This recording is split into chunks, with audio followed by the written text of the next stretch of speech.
Lumabas na, Atasha Mulak nagsalita na sa ginawa ni Joey De Leon sa kanya, aga Mulak hinimatay sa nalaman.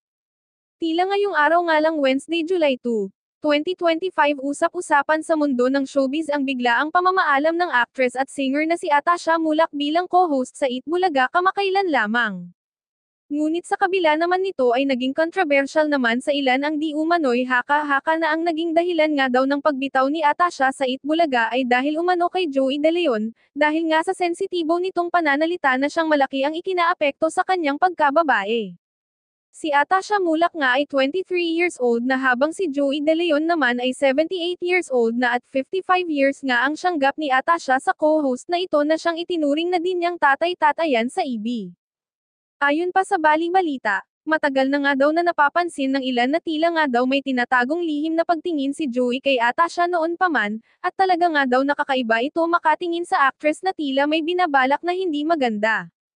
Ayon pa sa mga netizens, na hindi naman daw na maya-akila na talagang hindi mabibighani si Joey De Leon sa dalaga dahil sa maladyosa nitong kagandahan na maraming celebrity ang siyang nagkakandara pa at talaga namang napaka-family-oriented nito, mabait at matulungin sa kapwa na masasabi nga daw talagang nandito na ang lahat.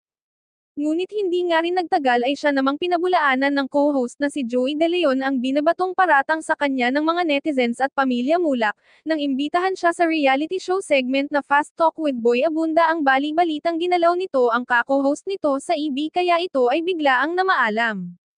Ayon sa panayam ni Joey, "Actually Tito Boy, this is what I regret the most now because I sinned as a man.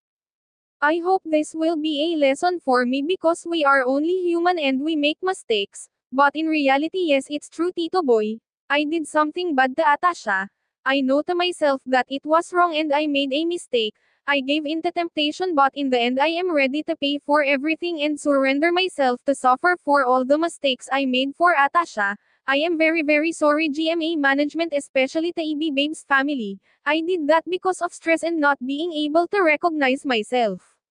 Samantala sa kabila naman nito ay nagpasya naman ang pamilya ni Atasha na magsagawa ng laboratory test at DNA test si Joey De Leon at Atasha Mulak, upang alamin kung totoo nga ba na may nakapasok na semelya sa pribadong katawan ni Atasha at kung nagkataon nga daw na mag-positive ang resulta nito ay talaga nga daw na may kalalagyang hindi maganda si Joey De Leon na siyang malaking makakaapekto sa kanyang showbiz career at maaring matanggal ito sa kanyang trabaho kung nagkataon.